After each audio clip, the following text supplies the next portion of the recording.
다시 한번 믿음은 다른 것으로 위로받지 않는 것이다. 예, 믿음은 다른 것으로 위로받지 않는 것이다 라는 제목으로 우리 본문의 말씀 중심으로 하나님의 은혜 나누기 원합니다. 사사기 룻기 이렇게 마치고서 이제 어디를 할까, 신약으로 넘어갈까 끝까지 고민을 하다가 사사기 룻기 사무엘상하, 이제 이게 시간 순서, 역사 순서도 이게 맞거든요. 그래서 사무엘상을 오랜만에 다뤄보자 해서 사무엘상하 이렇게 다루도록 하겠습니다. 자, 사무엘상 1장은요 사무엘이 어떻게 출생하게 되었는지, 사무엘의 출생의 배경의 이야기를 하고 있습니다. 여러분, 왜 사무엘이 이렇게 사무엘의 출생부터 이렇게 이야기를 다루고 있을까? 여러분, 다윗이 어떻게 하다가 출생하였는지, 다윗의 출생 과정, 배경, 여러분 이거 아십니까? 모르시죠? 사실 사무엘상하의 주인공을 꼽으라고 한다면 다윗이에요. 사무엘상하 전체에 이 다윗 이야기가 대부분의 지면을 차지하고 있을 정도로 이 다윗이 굉장히 중요한 인물입니다. 자, 그런데 다윗의 출생도 성경은 얘기하고 있지 않아요. 자, 뭐 믿음의 조상의 아브라함이 어떻게 태어났는지 알고 계십니까? 아브라함의 출생을 다루지 않아요. 그럼 다니엘이 어떻게 태어났다 아십니까? 모르시죠? 성경은 그들의 출생에 대해서 얘기하지 않아요. 그들의 믿음으로 살았던 어떤 순간들, 그런 이야기를 하고 있지, 그들의 사역들 이런 것들을 얘기하고 있지 출생을 얘기하고 있지 않습니다. 물론 출생부터 얘기를 다루고 있는 뭐 세례 요한이라든가 모세라든가 그 몇몇 사람이 있지만 그렇게 많지 않단 말이에요. 여러분, 사무엘은 되게 중요한 사람이에요. 예, 사사기를 맺고 마지막 사사로서 사사 시대의 종말, 그리고 이제 왕의 출현, 그래서 왕정 시대를 열기 위해서 모든 정치적인 또 행정적인 그리고 영적인 모든 준비를 했던 사람. 사무엘을 통해서 사사기의 끝장타락 이런 것들이 다시 회복이 되면서 영적인 분위기가 조성이 되죠. 그리고 그 영적인 분위기가 사무엘을 통해서 그렇게 조성이 되면서 거기서 또 수혜를 받았던 사람이 바로 그 목동 다윗이었던 거예요. 다윗 안에 믿음이 있었잖아요. 근데 사사시대의 그 끝장타락 속에서 다윗은 어떻게 믿음을 가졌을까? 어떻게 이새를 통해서 그렇게 믿음의 양육을 받았을 텐데 그 가정은 믿음으로 그렇게 세워졌을까? 이 사사시대와 다른 어떤 그 분위기가 사무엘을 통해서 그렇게 만들어지지 않았을까? 그렇게 추정이 됩니다. 자, 그렇다면 사무엘이 어떻게 살았고 어떻게 사역했다 이런 이야기를 하면 되는데 왜 사무엘의 출생을, 그죠? 사무엘이 어떻게 하다가 이렇게 태어났는지를 그렇게 다루고 있는가? 자, 왜 굳이 사무엘만큼은 사무엘의 출생 이야기를 말하고 있냐면, 자, 사무엘의 출생에는 믿음의 이야기가 있기 때문에 그래요. 한 여인이 불임의 문제를 안고서 고통하고 씨름하다가 결국에 아이를 낳는 이야기인데, 자, 이게 그렇게 객관적으로 본다면 그렇게 주목할 만한 이야기는 아니에요. 여러분, 뭐 이렇게 아이를 낳는 그 불임의 문제로 고통하는 여인이 뭐 그 시대에 뭐 한둘이었겠어요? 그러다가 뭐 이렇게 나중에 뒤늦게 이렇게 아이를 낳게 되는 사람, 이런 사람도 뭐 이런 사례가 뭐 한둘이겠습니까? 그런 이야기는 많단 말이에요. 자, 그런데 이 사무엘의 어머니 한나처럼 이 문제를 가지고 믿음으로 싸웠던 여인은 흔치 않는 거예요. 그렇죠? 그래서 이것은 평범한 우리 주변에 충분히 있을 법한 이야기지만 하나님께서 주목하시는 믿음의 이야기가 된 것이고, 그래서 성경에 기록된 이야기가 되는 것입니다. 여러분, 우리가 아무리 평범한 일상을 살더라도요, 그리고 우리가 늘 모든 사람들이 부딪히는 똑같은 그런 문제에 부딪히고 산다 하더라도, 자, 그 문제를 가지고 믿음으로 나아가면 그것은 그냥 이야기가 아니에요. 그거는 그냥 평범한 일상이 아니에요. 그거는 세상 사람들은 몰라줘도 하나님의 눈에는, 그렇죠? 너무나 크게 보이는, 천지를 창조하신 하나님께서 주목하시는 위대한 이야기가 되는 거예요. 그래서 전에 위대한 역사로 바뀐다고 그랬잖아요, 그렇죠? 자, 그런 믿음의 이야기, 위대한 역사를 만들어갈 수 있는 저와 여러분 되기 바랍니다.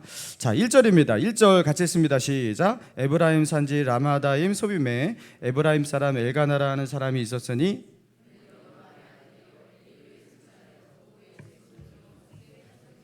자, 사무엘의 아버지가 되는 엘가나예요. 근데 엘가나의 족보를 이렇게 언급하고 있는 거 보니까 아마도 뿌리가 있는 그런 집안이었던 것으로 보입니다. 그러니까 엘가나는 신실한 여호와 신앙을 가진 그 믿음의 남성이었어요. 매년마다 절기 때마다 성막이 있는 성막 성전이 있는 실로에 올라가서 예배드리는 그 모습을 보아도 그는 경건했구나, 하나님을 정말로 사랑하고 하나님을 경외하는 자였구나, 이렇게 추정할 수 있습니다. 자, 그런데 그녀에게는 아내가 몇 명 있었어요? 네, 2명이 있었어요. 자, 그래서 2절 보니까 자, 그에게는 2 아내가 있으니 한 사람의 이름은 한나요, 한 사람의 이름은 브닛나라. 브닛나에게는 자식이 있고 한나에게는 자식이 없었더라. 자, 엘가나의 아내를 언급을 할 때 첫째로 한나가 있었고 그 다음 브닛나가 있었다, 이렇게 말하고 있죠. 그러니까 이 나열의 순서로 보아서 그 한나는 엘가나의 원래 첫 번째 부인으로, 그 첫 번째 부인이다 이렇게 나오진 않았지만 그렇게 볼 수 있습니다. 그런데 이 한나를 너무나 사랑했고 그 한나와 함께 결혼해서 한동안 살았지만 아이가 생기지 않는 거예요. 그렇죠? 근데 엘가나가 한나를 너무나 좋아했고 사랑했기 때문에 별 문제가 일어나지 않았지만, 여러분 이거를 이 고대 시대에 이걸 가만두지 않잖아요. 그 당시에는 이렇게 뭐 대가 끊기면 절대로 안 된다. 그리고 뭐 시댁 식구들 뭐 가만히 있겠어요? 당장에 다른 여자 구해오라고 막 이러면서, 그죠? 그러면서 엘가나는 또 다른 여인을, 그죠? 맞을 수밖에 없었던 거예요. 정황상 그렇게 보인다라는 거예요. 자, 그러면서 이 브닛나라는 또 다른 여인을 그렇게 부인으로 맞아들였는데 이 브닛나는 얼마 있어서 바로 임신하고 또 출산도 하고 아이를 여럿을 낳은 거예요. 자, 이러면서 한나는 더 괴롭고 힘들 수밖에 없는 상황이죠. 누가 보더라도. 여러분, 엘가나에게 이 2명의 여인이 있다. 여러분, 이것부터가 갈등의 소지가 굉장히 많아요. 그죠? 이 2명의 여인이 한 남성을 두고, 남편을 두고 얼마나 경쟁을 해야 되고 얼마나 그 속에 그 어려움이 많겠습니까? 이 분란의 소지가 이것부터 있는 거예요. 자, 그런데 이 분란의 소지가 더 심각해지는 것은 무엇이냐면 아이가 없는 첫 번째 부인과 아이가 있는 두 번째 부인. 야, 여기서부터 이제 이거 심각하다, 어려워지겠다, 약간 이런 생각이 드는 거예요. 비극이죠. 자, 그런데 이 한나의 입장에서 여러분 마음이 얼마나 힘들었을까. 자, 그러면서 이제 본문 3절에서는 실로에 올라가서 제사를 드리고 예배드리는 장면을 보여주고 있는데 이 제사가 이 화목 제사로 보는 것이 맞거든요. 왜냐하면 여기서 보니까 그 같이 이렇게 그 고기를 이렇게 나눠 먹잖아요. 이거는 화목제의 제물을 바칠 때만 할 수 있는 것이었어요. 화목제는 내장의 그 짐승의 그 내장에 덮인 기름, 콩팥 이런 것만 떼어서 제단 위에 하나님 앞에 향기로운 제사로 불사르고, 나머지 고기는 제사장에게 일부 돌아가고 나머지는 그 제물을 바친 본인과 그의 가족과 그리고 그와 함께 동행하는 그 주변에 있는 지인들, 함께하는 모든 사람과 같이 나눌 수 있는. 그래서 이 화목제의 제사는 하나님을 예배하면서 그 하나님과 화목하는 것뿐만 아니라 그것을 온 가족과 주위에 있는 지인과 같이 나누면서 어떻게 하는 거예요? 일종의 거룩한 파티를 하는 겁니다. 거룩한 파티를 하는 겁니다. 오늘 우리에게 풍성한 양식이 있으니까 다 같이 우리 나누자고 하면서 우리 하나님과 화목되었고 우리 같이 이 음식을 나누면서 우리 같이 화목하자고 하면서 우리로 친다면 이 분위기가 뭐와 비슷할까? 추석 명절의 그 느낌하고 비슷할 거예요. 그래서 그런 어떤 그 즐거운 파티 같은 분위기가 이런 화목제의 제사 때 보통 연출이 되는 겁니다. 즐거운 시간인 거예요. 이게 되게 즐거운 시간인 거예요, 이 시간이. 자, 그런 상황 속에서, 그런 분위기 속에서 지금 이 한나의 이 고통, 이 고뇌 이런 것들이 보여지고 있는 거예요. 자, 3절 시작. 이 사람이 매년 자기 성읍에서 나와서 실로에 올라가서 만군의 여호와께 예배하며,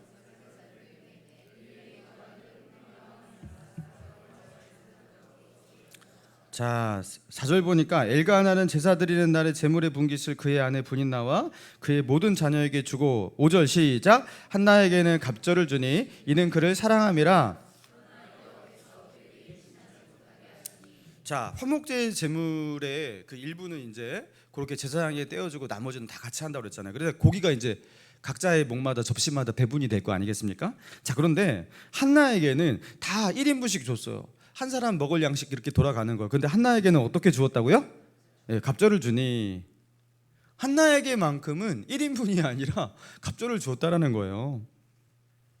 여러분, 이 남편 엘가나가 한나에게만큼은 한 몫이 아니라 두 몫을 챙겨주는 이유 뭐라고 기록하고 있습니까? 이유가 예, 이는 그를 사랑함이라.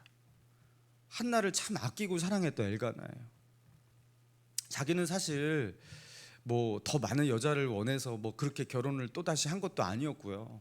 이 한나로 만족하는데 이게 상황상 그죠? 뭐 이게 어쩔 수 없이 이렇게 결혼을 하게 되었는데 그게 한나에게는 더 고통이 되고 있다라는 거 엘가나도 알았어요. 그래서 이 엘가나는 이 한나를 이렇게 보듬습니다. 그러면서 그 한나를 향한 그 사랑을 그죠? 변치 않는 사랑을 이렇게 계속 표현하면서 한나에게 사랑을 주고 있어요. 그래서 한나는 사랑을 받는 여자다, 사랑을 받지 못하는 여자다. 예, 사랑을 받고 있다. 사랑을 받고 있다. 자, 그리고 그런 남편도 많잖아요. 참 나를 사랑하는 건 사랑한 것 같은데 표현을 잘 못해요. 표현을 잘 못해요. 그러면은 표현하지 않는 사랑은 사랑이다, 사랑이 아니다? 헷갈려요? 사랑인데 표현을 하지 않으면 이 사랑이 힘이 발휘가 잘 안 돼요. 표현을 해야 됩니다. 그걸 몰라? 모릅니다. 그걸 왜 몰라? 표현하지 않으니까 모르지. 아니, 사랑을 하는데 마음으로만 간직하고 있고 표현을 하는데 어떻게 하려는 거예요 도대체, 그죠? 근데 엘가나는 이 고대 시대의 이 엘가나는 사랑을 표현하고 있는 남자다, 표현을 하지 않는 남자다? 표현을 하고 있다. 자, 엘가나는 사랑꾼이다, 사랑꾼이 아니다? 사랑꾼이다. 여러분, 이런 남편 좋다, 안 좋다? 좋다, 너무 좋다. 자, 배우시기 바랍니다. 엘가나에게 배우셔야 돼요. 이 분인나에게는 아주 지독한 남편일지 몰라도 한나에게는 참 위로가 되는 남편이에요. 자, 힘들어하고 있는 그 한나의 마음을 위로하고 또 배려하고 또 더 아프고 힘들어할 것을 아니까 더 생각해주고 있는 거죠. 근데 그 모습을 누가 보고 있다? 분인나가 보고 있다. 분인나는 가만둔다, 가만두지 않는다? 가만둔다. 오늘 자꾸 이렇게 묻죠. 자, 6절 보니까 같이 읽습니다. 시작. 여호와께서 그에게 임신하지 못하게 하심으로 그의 적수인 분인나가 여기 보니까 너무 재밌는 표현이 있어요. 그의 뭐라고? 적수. 적수예요. 이거는 원수예요. 적수가 이게 다른 민족과 싸우는 적수가 아니라 지금 한 집안에서 지금 적수가 있는 거예요. 그러니까 이 분인나가 한나를 보면 안 입고 와서 가만두지 않았던 거예요. 사사건건. 그렇죠? 그러니까 한나가 이렇게 밥을 먹고 있으면 밥이 넘어가니?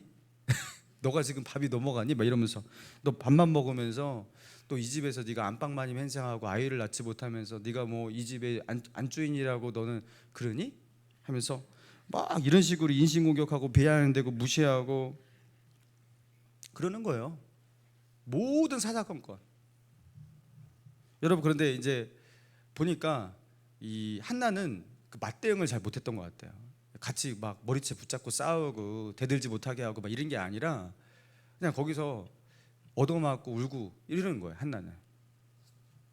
그리고 이런 분인나의 이 공격이 언제 더 심해지자면 여호와의 절기가 되어서 실로 성전에 올라오는 이 즐거운 시간에는 더 이 분인나의 이 등살이 더 심해지는 거예요. 자, 그래서 7절 시작. 매년 한나가 여호와의 집에 올라갈 때마다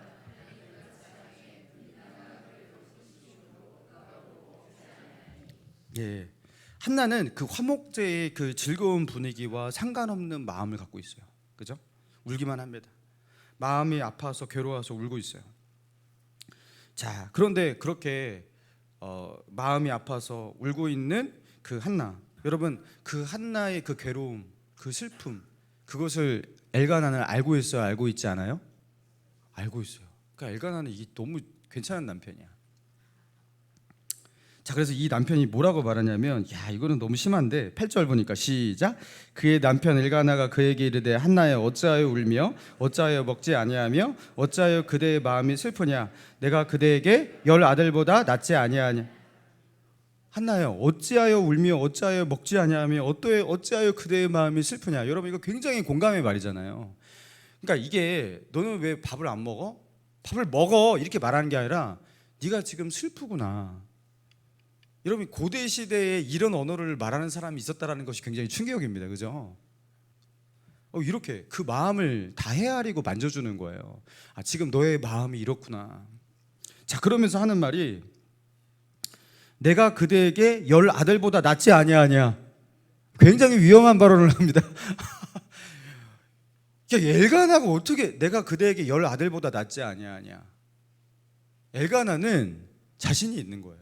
이 한나를 얼마나 사랑했냐면 내가 당신에게 당신은 지금 아이가 없지만 10 아들보다 낫지 아니하냐. 내가 이토록 당신만 바라보고 당신을 사랑하고 그렇죠? 당신을 위하고 내가 당신에게 10 아들보다 낫지 않냐. 근데 왜 그렇게 힘들고 괴롭고 슬프냐? 왜 그렇게 울고 있냐? 그렇게 말하고 있는 거예요. 내가 그대에게 10 아들보다 낫지 않냐. 여러분 이 멘트는 절대로 집에서 해서 안 됩니다. 그죠? 큰일 납니다. 예. 왜냐하면 너는 뭐보다도 못해 뭐 이런 소리를 들을 수 있어요. 그죠? 예. 여러분 그러니까 이 엘가나가 이 한나에게 이런 말을 할 수 있다라는 것 자체가 이 엘가나가 그죠? 내 보이지 않는 자기의 마음으로도 밖으로도 그리고 한나가 인정할 만큼 그렇게 한나를 그렇게 위하고 사랑해 주었던 거예요. 그러니까 엘가나는 당대에 제일 가는 사랑꾼이었고 가장 스윗한 남편이었어요. 그렇게 한나는 그런 남편에게 그 시대에 제일 가는 당대 이 시대에도 거의 존재하지 않는 이런 사랑꾼 남편을 만나서 그렇게 사랑을 받고 있고 그 남편에게 그렇게 위로를 받고 있는 거예요. 여러분 이거 위로가 돼요, 안 돼요? 이거 이 정도면 위로가 돼야죠. 그렇죠? 그런데 한나는 위로가 되지 않습니다. 남편이 그렇게 좋은 남편이 곁에서 자기를 위하고 위로해줘도 그게 위로가 되지 않아요. 그 남편의 이야기가 소용없다는 얘기는 아니에요. 그 남편의 이야기가 자기에게 아무 가치 없는 얘기라서 그런 것이 아니에요. 자기 안에 가지고 있는 이 문제는 위로받아야 할 곳이 따로 있다고 한나는 생각했던 거예요. 그게 어디예요? 그게 하나님이에요. 자, 9절 봅시다. 9절 시작. 그들이 실로에서 먹고 마신 후에 한나가 일어나니 그때의 제사장 엘리는 자, 한나가 먹고 마시고 그 가족도 함께하는 그 즐거운 자리, 그 화목제의 그 파티 분위기, 그 즐거운 자리 아닙니까? 거기서 어떻게 했어요? 일어납니다. 슬그머니 일어나서 어디로 갑니까? 여호와의 전 문설주 곁 의자에 앉아 있었는데 그 엘리자 사장이 보는 아마도 성막 안에 들어갈 수 없잖아요. 그러니까 성막 바깥에 어떤 뜰 바깥에 거기에서 그죠? 그렇게 성막을 바라보며 그렇게 기도를 했던 거죠. 자, 그러면서 10절 보니까 시작. 한나가 마음이 괴로워서 여호와께 기도하고 자, 한나의 마음은 여전히 괴로워요. 이게 위로가 아직도 안 돼요. 그래서 하나님 앞에 기도하고 통곡합니다. 남편이 이렇게 좋은 남편이 있어요. 그죠? 그리고 그 남편이 분인나보다 자기를 누가 봐도 더 위해주고 사랑해주고 그죠? 자기에게 그렇게 따뜻한 말로 내가 너에게 10 아들보다 낫지 아니하냐 이렇게 말하고 있어요. 이런 좋은 남편이 있지만 야, 내가 그래도 이런 남편이 있으니까 됐지. 내가 저 나쁜 여자 저 분인나보다 더 사랑받는 여자인데 그러면 됐지. 자식이 있으면 뭐해? 저렇게 남편 사랑도 받지 못하고 내가 훨씬 더 난 거지. 뭐 이런 식으로 자기를 그렇게 만족하면서 위로할 수 있는 거거든요. 그죠? 보통 우리가 이런 식으로 합니다. 그렇잖아요. 내가 이게 없으면 나는 그래도 이걸 가지고 있는데 그래도 내가 괜찮지. 뭐 이런 식으로 우리는 한단 말이에요. 이렇게 위로와 소망을 스스로 이렇게 자기 위로 장치를 가지고서 우리는 일어난다는 말이에요. 자, 그런데 한나는 그렇게 쉽게 위로를 받지 않는다라는 거예요. 여러분 이게 되게 중요한 부분입니다. 믿음의 사람에게 하나님의 사람에게 나타나는 주요한 특징이 무엇이냐면 바로 이런 모습이거든요. 그들은 세상에서 위로를 받을 수 있는 어떤 조건, 환경, 그런 계기 그런 것을 꽉 붙들지 않아요. 그래서 세상에서 나에게 뭘 주고 위로를 건네고 나에게 소망을 던진다 해도 그것을 붙들고 거기서 만족하지 않아요. 왜 위로를 받고 만족하는 게 왜 나쁩니까? 그게 좋은 거 아닌가요? 뭐가 문제인가요? 그렇게 묻는 분이 있을 수 있어요. 자, 이게 무슨 원리냐면 제가 이걸 설명해 보자면 이런 원리예요. 자, 전에 이제 아이들과 함께 저기 그 한강공원에 이따금씩 이렇게 놀러 갈 때가 있었거든요. 서울의 그 망원 한강공원 거기서 이제 이렇게 그늘막 텐트 치고서 아이들 이렇게 놀리고 그렇게 놀았던 적이 있었어요. 자, 그런데 어느 날에는 아이들과 함께 이렇게 식사를 배불리 먹고 그리고 이제 산책으로 이제 거기를 간 적이 있어요. 그러면서 거기서 이제 그 한강공원에서 조금 올라가면 망원시장이라고 있어요. 몇백 미터 이렇게 올라가면 아시는 분 아실 거예요. 근데 그 망원시장이 먹거리로 되게 유명합니다. 그래서 그 거리를 지나가면 보통 우리 애들이 그쵸, 여기서 누구는 이거 사달라 누구는 저거 사달라 그러면은 거기서 쫙 지나가면서 그 몇만 원이 그냥 거덜나 버려요. 그 거기 먹는 게 너무 많으니까 그냥 지나갈 수가 없는 거리예요. 이거 뭐 어른들도 그냥 못 지나가면 헛꽈배기 떡볶이 뭐 등등 뭐 탕후루 맛있는 뭐 닭강정 침 나오시죠? 막 이런 거 막 이런 거 막 거기 판단 말이에요. 그거 어떻게 지나가냐는 거예요. 자, 그날도 각오하면서 거기를 이렇게 지나갑니다. 아유, 얘네들 또 근데 그날은 사달라는 애들이 없어요. 뭐 사달라고 해야 될 거 아니에요. 저거 맛있어 보이는데 하면서 이렇게 애들이 그냥 무심코 지나가는 거예요. 딴 데 가서 놀자고 하면서 이게 어떤 일이지 하니까 정현이가 배부르니까 아무것도 맛있어 보이지가 않네요. 배부르니까 아무것도 맛있어 보이지 않는데요. 그래서 그때 깨달았습니다. 아이들하고 놀러 나갈 때는 이따 밥을 먹이고 나가야 되는구나. 뭘 먹이고 나가야 되는구나. 그래야지 돈을 들 수 있는구나. 여러분, 배가 부르면 뭘 줘도 맛있게 보이잖아요, 그죠? 근데 배가 고프면 이상하게 별것도 아닌 것도 맛있어 보여요.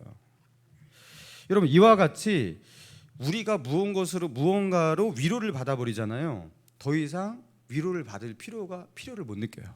위로 받았기 때문에. 위로를 받았는데 계속 나를 위로해달라고 하지 않잖아요, 우리, 그죠? 여러분, 이 세상에서 위로를 받아버렸어요, 그죠? 그러면 그 사람은 보통 하나님께 위로를 받고자 하는 갈망이 사라집니다. 없어집니다. 근데 세상에서 위로가 되지 않았어요. 그러면 하나님이 위로해 줘야 된다고 하나님의 품에 달려가는 거예요. 여러분, 지금 한나는 하나님 앞에서 기도하고 통곡하면서 그죠? 하나님의 위로를 그렇게 구하고 있었던 거예요. 그죠? 여러분, 믿음의 사람들은요 이런 특징이 있다라는 거예요. 분명히 이 땅에서 어느 정도 위로를 받을 수가 있거든요. 거기서 만족할 수 있는 조건도 있거든요. 근데 그게 아니라 꾹 참고 있다가 주님께로 나아가는 거예요. 자, 그러면서 한나가 하나님 앞에 결국에 이제 서원 기도를 하는데 11절 서원하여 이르되 만군의 여호와여 만일 주의 여종의 고통을 돌보시고 나를 기억하사 주의 여종을 잊지 아니하시며 주의 여종에게 아들을 주시면 내가 그의 평생에 그를 여호와께 드리고 삭도를 그의 머리에 대지 아니하겠나이다. 그 하나님께서 나에게 아이를 주시면 내가 나신으로 그렇게 하나님께 바치겠습니다. 그렇게 서원 기도를 한 겁니다. 여러분, 이 서원 기도를 이렇게 했으니까 나도 할 수 있겠구나. 나의 자녀를 그렇게 서원하면서 바칠 수 있는 거구나. 여러분, 그렇게 쉽게 하면 안 됩니다. 저는 이제 이 서원 기도 때문에 올무에 걸린 분들 많이 봤어요. 예. 자녀를 서원 기도해서 주의 종 이제 목사를 염두에 두고 뭐 목사 선교사 이런 거 이렇게 했는데 자녀는 전혀 그런 제목이 아니에요. 그리고 그런 마음도 없고. 근데 그 속에서 자녀는요 진로에 대한 갈등이 너무 심해요. 하나님께서 내가 너를 이렇게 바쳤는데 너가 그렇게 가면 너 어떻게 이렇게 이 말에 걸려가지고 어떻게 하지도 못하고. 여러분, 지금 한나가 이 서원 기도를 한 것은 그냥 한 게 아니라 이게 이렇게 할 수밖에 없게끔 뭔가 특별한 성령의 감동이 있었던 거죠. 이 사무엘의 등장을 위해서 하나님께서 그렇게 역사하신 거죠. 그래서 여러분, 서원기도 이렇게 나도 그냥 이렇게 쉽게 할 수 있겠구나. 이렇게 서원기도는 잘못하면 자기가 올무에 걸린다. 서원기도를 만약에 못 지킨다면 하지 않음보다 못하다. 그래서 여러분 조심하셔야 된다는 겁니다. 자, 사랑하는 성도 여러분, 오늘 이 본문을 통해서 하나님께서 우리에게 주시는 메시지가 무엇인가? 결국에 하나님께로 나아가서 하나님께 자신의 괴로운 마음을 쏟아냈고 그 하나님 앞에 통곡했던 한나, 그 믿음의 여인 한나의 그 고뇌와 고통, 그 고통이 가지는 그 마음 아픈 그 그것을 하나님께 쏟아놓고 기도하고 있는 이 모든 장면들, 여러분 이 이야기를 왜 여기다 이렇게 적어놓나? 여러분 믿음의 이야기니까 적어놓았다라는 거예요. 하나님은 이것을 통해서 우리에게 한나의 믿음을 보라고 우리에게 알려주시는 거예요. 한나의 믿음이 뭐냐? 한나가 가지고 있는 믿음이 뭐냐? 하나님의 위로를 구했다라는 거예요. 하나님께 통곡하고 쏟아놓기까지 다른 것으로 그의 마음을 진정시킬 수가 없었어요. 이렇게 자기를 위하고 좋아하고, 그죠? 그런 남편이 있어도 그 남편을 뭐 싫어하거나 그것을 헛되다고 하지 않지만 그것으로 만족하고 위로가 되지 않아요. 하나님께 쏟아놓기 전까지 그 어떤 것으로도 그녀를 위로할 수가 없어요. 나는 사랑받는 여자야. 그러니까 괜찮아. 나는 남들보다 더 많은 것을 그래도 가지고 있어. 나는 저들은 저것을 못하지만 나는 그래도 이것을 잘하잖아. 내가 더 잘난 것이 있어. 내가 더 누리는 것도 있어. 내가 그들보다 나은 어떤 것이 있어. 막 이런 식으로 우리가 보통 우리는 이런 식으로 스스로를 위로합니다. 거기서 그리고 나름대로 만족을 해요. 그거 꽤 힘이 있어요. 자, 그런데 믿음의 여인 한나는요, 그것으로 위로가 되지 않아요. 자, 그리고 그 위로, 그의 소망을 어디서 찾는다라는 거예요? 창조주 하나님께 찾는다라는 거예요. 나의 이 문제를 아시는 하나님, 그리고 나의 이 절대 주권자이신 그 하나님, 나에게 이 문제를 주시기도 하신 하나님. 그래서 그 하나님께 나아가기 전까지 이 문제는 해결된 게 아니야. 그분께로 달려나가는 거예요. 여러분, 전에도 말씀드렸지만 이게 금식기도의 원리와 같은 거예요. 우리에게 가장 큰 위로가 되는 게 무엇입니까? 사실 우리에게 가장 큰 위로가 되는 게 밥입니다. 밥. 여러분, 오늘 밥 안 드시고 소그룹까지 다 하시고 가세요. 그럼 여러분, 소그룹 은혜 일단 다 못 받으실 거예요. 밥 안 준다고 하면서 막 오늘 진짜 괴로운 한 날이었다고 하면서, 여러분 그 내일도 밥을 못 먹어요. 여러분, 그러면요 우리요 아무 기쁨도 없습니다. 여러분, 우리 밥 먹는 힘으로 살고 있거든요, 그죠? 여러분, 이 밥 안 먹으면은 제가 이렇게 저도 이제 금식기도 이렇게 몇 번 시도해봤는데 밥을 안 먹고 기도하니까 세상에 너무 슬퍼져갖고 기도가 안 나와요.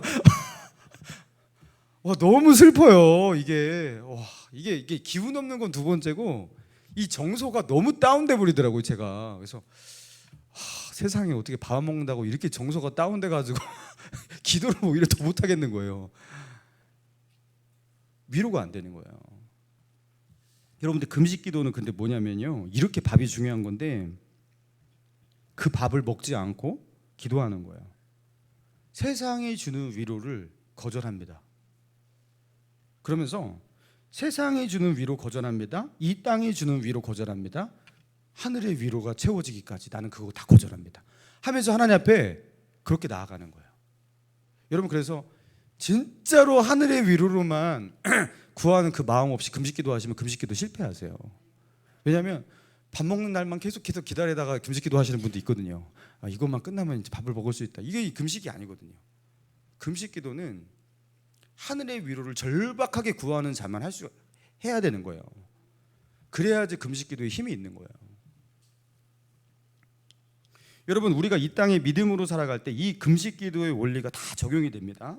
위로라는 것은 이 세상에서 나를 위로할 수 있는 그 것들, 그런 장치들 정말 다양하고 많습니다. 여러분, 스트레스 받았을 때, 그렇죠? 다 있을 거예요. 스트레스 받았을 때 그 스트레스를 푸는 방법 다 있어요. 그렇죠? 어떤 분들은 술을 마십니다. 그렇죠? 술을 마십니다. 세상 사람들이 가장 많이 하는 거잖아요. 그것으로 마음을 풀고 위로를 받고, 뭐 술 마시면서 같이 이렇게 뭐 얘기하고, 그러면서 또 어떤 분은 술은 또 어떤 자리에 가야 되고 어떤 시간이 돼야 되지만 순간순간 할 수 있는 거, 담배, 그것도 꽤 스트레스 받았을 때, 압박감 있을 때 담배 피잖아요, 그죠? 마음에 어느 정도의 위안이 돼요. 저는요 술 담배는 하지 않지만 술 담배 같이 제가 자꾸 이렇게 찾는 게 있어요. 그게 뭔지 아십니까? 믹스커피. 이상하게 토요일만 되면 믹스커피를 한 10개를 먹고 싶어. 신기해요. 토요일만 되면 저는요 믹스커피가 자꾸 손에 가갖고 숫자를 세요. 평일날은 안 세도 돼. 평일날은 그냥 뭐 한 두 잔 정도 마시고 말거든요. 근데 토요일만 되면 자동적으로 가. 왜요? 스트레스가 올라가니까 그거를 그런 식으로 찾는 거예요. 근데 그렇게 많이 먹으면 이제 밤에 잠 못 잘 수도 있고 그러니까 제가 그 숫자를 세는 거예요. 이제 이게 먹었다 이제 하나밖에 못 먹는다 뭐 이런 식으로. 이게요 사람마다 자기를 위로하고 위안을 주는 장치들이 다 있어요. 우리가 가지고 있는 그 취미, 또 우리가 보는 어떤 그 미디어, 또 뭐 어떤 분은 뭐 영화, 드라마, 게임 등등. 자, 뭐 누군가와 만나서 얘기하는 거 다 그거 위로의 장치입니다. 자, 그런데 우리가 이런 식으로 우리를 위로해요. 근데 그게 다 나쁜 건 아니에요. 자, 그런데 믿음이란 뭐라고요? 믿음이란 그것들로 함부로 나를 다 위로하고 내 마음을 다 채워내는 거 아니라 내 마음의 이 빈 그릇을 이 땅의 위로로 다 채워 넣지 않고 이 빈 그릇 그대로, 이 빈 그릇 채워지지 않는 그 상태 그대로 누구에게로 달려가는 거예요? 하나님께로 달려가는 거예요. 그러면서 주님의 위로로 채워달라고. 그래서 그 빈 그릇을 준비하면서 나 하나님이 나를 진짜 위로하시고 나에게 소망을 주시는 분이잖아요 하면서 이 빈 그릇을 준비하고 딱 참고서 하나님께 딱 나아가요. 그러면 어떻게 됩니까? 그날 그냥 쾅 하고 하나님 만나죠. 그죠? 하나님의 임재로 그냥 믿음의 싸움을 힘껏 싸우면서 이 세상 속에서 그죠? 믿음으로 살려고 발버둥 치고 하나님 붙잡고 경건하게 살려고 그렇게 노력하고 막 힘써 싸우다가 여러분 여기 들어오시면요 눈물 없는 예배를 드릴 수가 없어요. 왜요? 나는 이 속에 이 하나님의 위로로 채워줘야 될 이 빈 공간을 너무나 많이 만들어 놔가지고 주님께서 그냥 임재하시는 거예요. 하나님의 은혜로 막 채워지는 거예요. 여러분 이어령 씨 아시죠? 이어령 씨가 대단한 어떤 그 필력이 엄청난 사람 아니겠습니까? 자, 그런데 그 이어령 씨가 인정했던 천재 소설가 있어요. 그게 누구냐면 김승옥 씨라고. 이 김승옥 씨 아십니까? 아마도 이제 뭐 이렇게 국문학과 이렇게 나오시고 이런 분들은 아실 거예요. 무진기행, 서울의 달빛 이런 소설뿐만 아니라 많은 영화의 시나리오 작가, 뭐 수필 뭐 이런 것들도 많이 썼어요. 천재 작가예요. 이분이 조금만 집중하고 영감을 가지고 쓰면은 그냥 그렇죠? 대단한 그런 어떤 시나리오가 나오거든요. 자, 그런데 이분이 술과 담배로 쩔어 살았던 그런 사람이었대요. 근데 결혼해서 아내의 성화에 못 이겨서 억지로 교회에 끌려 나갔대요. 그렇게 억지로 교회에 끌려다가 그렇게 무미곤조한 그런 예배를 드리다가 어느 날 하나님을 그렇게 만나게 됩니다. 자기가 의도치 않게 영적인 체험을 하고 하나님을 만나게 됩니다. 그러면서 그동안 가지고 있었던 자기의 모든 술 담배 다 끊어지고 그 다음부터 복음을 전하는 사람으로 갑자기 변화가 되었어요. 그 사람들이 너무 갑자기 바뀌니까 너 왜 그러냐고. 근데 정말 충격적이고 놀라운 게 무엇인지 아십니까? 이 천재 작가였던 이 김승옥 씨가 더 이상 글을 쓸 수가 없게 되었어요. 예수를 만나고 나서 소설을 써야 되는데 소설을 쓸 수가 없는 거예요.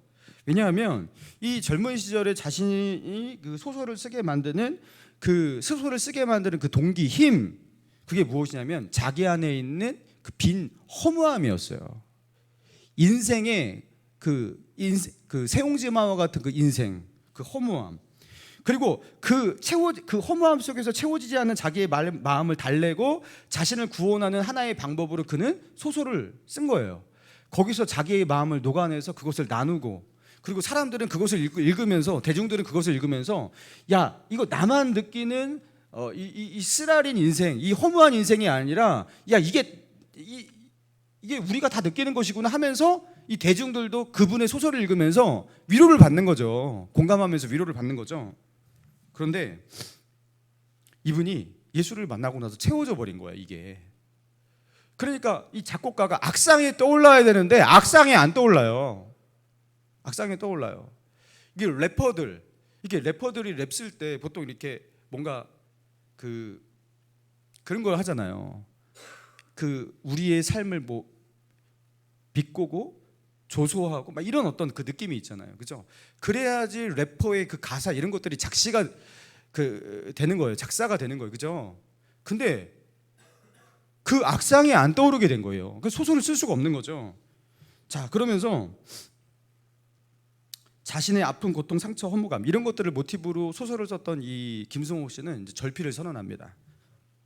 그러면서 20년이 넘는 세월 동안 글을 쓰지 않았어요. 그러다가 이제 갑자기 나타나서 쓴 글이 무엇이냐면 내가 만난 하나님. 수필인데 감증적 수필이에요. 내가 만난 하나님. 예수님을 만나고 나니까요, 이게 채워져 버려요. 채워지니까 이전과 같은 방식으로 자기를 채울 필요가 없어요. 이전에는 그렇게 글을 쓰면서 이렇게 자기를 채워야 했어요. 근데 그렇게 채울 필요가 없는 거예요. 사랑하는 성도 여러분, 하나님이 나의 마음 가운데 들어오셔서 나의 마음을 채우시고 나의 정서가 예수님의 사랑으로 그 위로로 채워지면 여러분 우리 삶 가운데 근본적인 변화가 일어나는 겁니다. 그분의 은혜와 위로로 내 마음이 채워지잖아요. 그때부터는 우리는 다른 것으로 못 살아요. 이 세상은 여전히 달콤하고 삼겹살은 여전히 맛있고 라면은 여전히 맛있을 거예요. 근데 이상하게도 그게 궁극적인 만족이 되질 못해요. 이걸로는 살 수가 없어요. 저는 금욕주의를 말하는 게 아닙니다. 저도 뭐 할 거 여러분들이 하는 거 많은 거 다 한단 말이에요. 그죠? 근데 그것으로 내 마음을 채우고 그죠? 그것으로 만족하고 그것으로 행복하면 그 사람의 경건은 어디서 나오냐? 경건의 힘이 어디서 나오냐? 여러분 경건의 힘이 나올 수가 없어요. 이것을 이해할 필요가 있다는 겁니다. 그 성도분들 중에서 많은 분들이 이런 영적인 원리를 이해하지 못해서 아니 왜 예수 믿는 사람이 그런 걸 못하냐고 이것도 하고 저것도 하고 똑같이 그렇게 살아가는 삶을 하면서도 예수를 잘 믿었다고 생각하시는 분들이 있어요. 여러분 그렇지 않다라는 거예요. 제가 이렇게 보니까 요새 날씨도 좋고 따뜻해지고 그러니까 이렇게 놀러 가시는 분도 많이 생기시는 것 같아요. 여러분 여행 가면 참 좋습니다. 거기서 새로운 것들을 보고 새로운 환경에서 맛있는 것도 먹고. 자, 그런데 주일날 여기 오셔서 예배드리면서 하나님을 만나는 기쁨과 위로보다 그게 더 기쁘시면 저는 그분이 정말로 주님의 은혜와 그 사랑을 경험한 사람인가 한번 점검해 볼 필요가 있다고 생각해요. 그거를 이길 수가 없거든요. 제가 전에도 말씀드렸지만 저는 휴가를 가잖아요. 휴가 가면 좋아요. 근데 월요일, 화요일, 수요일, 목요일 정도 되면 주일이 왜 안 오지? 이렇게 돼요. 이 신기해요. 맨날 그래, 맨날. 이번에 그 안식년 때 캐나다 그 선교사님 계신 아보츠포드라고 거기서 이제 이렇게 그 선교센터 만드셔갖고 지하에 되게 넓은 공간 편하게 쓰다 왔습니다. 거기서 이렇게 편안하게 있었는데 며칠 안 돼서 아내가 저한테 이렇게 묻는 거예요. 당신 우리 여기서 이렇게 같이 있는 것도 참 좋은데 당신 교회 가고 싶지 않아? 그러는 거예요. 제가 그랬어요. 교회 가고 싶어. 교회 가고 싶어. 그러니까 당신도 가고 싶었어? 제가 이렇게 물어서 그러니까 나도 교회 가고 싶어. 교회를 가고 싶은 거예요. 왜 교회를 그렇게 가고 싶을까? 제가 목사라서 그런가? 목사라서 그런 게 아니에요, 여러분. 이런 분들이 많습니다. 아무리 좋은 곳을 보고 뭐 좋은 곳을 누리고 뭐 아무리 그렇게 해도 그게 나에게 궁극적 위로가 되지 않아요. 좋아요. 근데 나에게 진짜 만족이 되지 않아요. 사랑하는 성도 여러분, 내 마음을 바로바로 채우려고 하지 마시기 바랍니다. 하나님께서 우리 삶 가운데 문제를 주시고 결핍을 주시고 어려움을 주실 때에 그걸 가지고서 나는 이렇게 했으니까 난 이렇게 풀어야지, 이렇게 위로를 받아야지 하면서 세상 사람들이 살아가는 그 삶의 방식으로 여러분 그렇게 살지 마시라는 거예요. 하나님이 주신 것을 누릴 때 누리시기 바랍니다. 그러나 그 세상의 위로로 모든 것으로 그 내 마음을 다 채워버린 사람, 여러분 그 사람은요 주님을 주님께 올 때요, 주님을 그렇게 갈망하지 않아요. 주님을 바라보지 않아요. 교회 오실 때 감격이 없으실 거예요. 마치 배부른 상태 속에서 그 먹거리로 가득한 시장을 지나가는 우리 아이들의 그 모습처럼 여러분, 하나님을 시큰둥해요. 하나님을 봐도. 그러나 이걸 좀 참고서 내 마음이 주님으로 채워져야지 하면서 그것을 참고서 주님을 바라보면서 그 빈 그릇을 준비하고 기다렸다가 주님께로 나오시는 분, 그렇게 주일날 그렇게 예배의 자리로 나오시고, 여러분 금요철에도 그렇게 나오시고, 여러분 그러시는 분, 여러분 예배당에 이 찬송 소리가 밖에서 울려 퍼지는 것만 보아도요, 여러분 하나님의 위로가 임하기 시작할 거예요. 앞에 있는 이 목사가 별 볼 일 없어 보여도 얼굴만 봐도 은혜가 되실 거예요. 이상하게 눈물이 나고 위로가 되고 그러실 거예요. 여러분, 믿음으로 살아가는 자들은 하나님을 뜨겁게 만나는 사람들에게 발견되는 그 특징은 한나와 같은 이런 모습이라는 거예요. 그들은 하나님께 위로를 받아야 돼요. 그러니까 하나님께로 나아가야 돼요. 우리는 위로받는 방식에서 뭔가 달라져야 됩니다. 한나처럼 하나님께로 달려나아가 위로와 소망을 발견할 수 있는 저와 여러분 되시기를 바랍니다. 우리 찬양하고